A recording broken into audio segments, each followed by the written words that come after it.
I still remember the night my brother's body came floating back from the river. His eyes were open like he was still waiting for her. That was the day I learned that love can be as deep as water, just as dangerous. I grew up in a small village by the river. We called it Olu River. Not too big, not too small, but strong enough to swallow a man if he wasn't careful.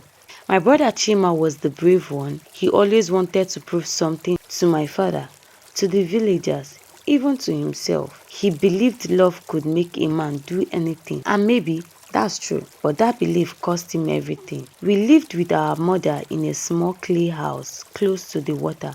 Our father was a fisherman who died when we were still young. The river wasn't just a part of our life, it was our life. We fetched water there, washed our clothes there, and sometimes sat by it just to think. One day, a new family moved into the next village across the river. They had a beautiful daughter named Adaeze. People said she was beautiful, but not in the ordinary way. She had this quietness about her, like someone who had seen too much for her age. Her laughter carried across the water, soft but clear.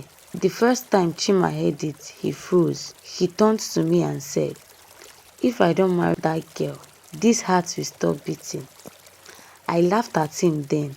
We were both young. But he wasn't joking. At first, he only watched her from our side of the river when she came to fetch water. But he could wave. Sometimes she waved back.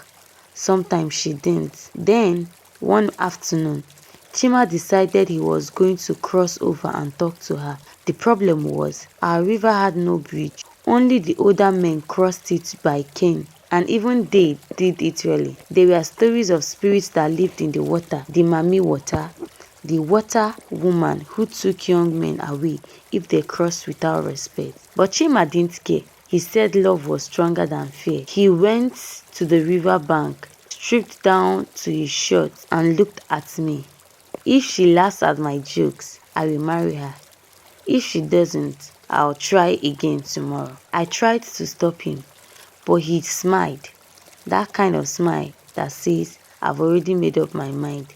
Then he jumped into the water. I watched from the shore as he swam. The water was calm at first, but halfway through it, it started moving faster. Waves rose like the river didn't want him there, but he pushed harder. When he finally reached the other side, I sighed in relief. Adaeze was there, standing by her bucket watching. She smiled, just a little, and Chima smiled back. He talked to her. They laughed. From where I stood, I could see they were happy. That was the beginning. Over the next few weeks, Chima crossed that river almost every day. Sometimes he brought her fish, sometimes mango, sometimes just story. He said she made him forget the world. He started talking about marrying her, even though our mother warned him that their family worshipped the river spirit differently from ours. Mother said, love is good, but love must know where it stands. He didn't listen. He said he and Adaeze were meant to be, that even the river couldn't stop them. Then came the day that changed everything. It was a Sunday evening. The sun was heavy, clouds were dark, and the wind smelled like rain. Mother told us not to go near the river, that it was restless that day. But Chima said he has to see Adaeze because her father was planning to marry her off to someone else. I begged him not to go. He held my shoulder and said, if I don't fight for her now, I will regret it forever. Then he ran off. I waited. Minutes turned to hours. The rain came down in sheets. Thunders roared like the sky was angry. By mid-fall, he still hasn't returned. Mother started praying. We called out his name from the riverbank, but all we heard was the rushing water. When morning came, men from the village took their canoes and went searching.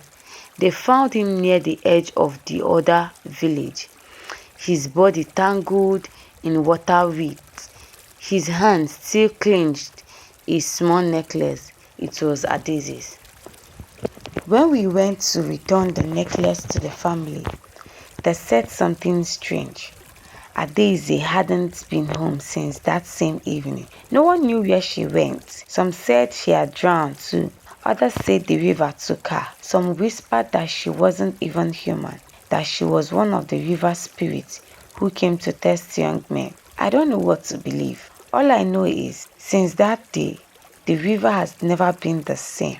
It hums at night like someone singing softly under the water. And sometimes, when I sit there alone, I can swear I hear my brothers laugh mixed with the sound of the wave.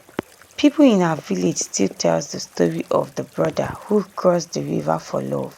Some say it's a warning, some say it's a love story. But for me, it's both because I saw it happen. And I know that love can make you brave, but sometimes it can also lead you straight into the river.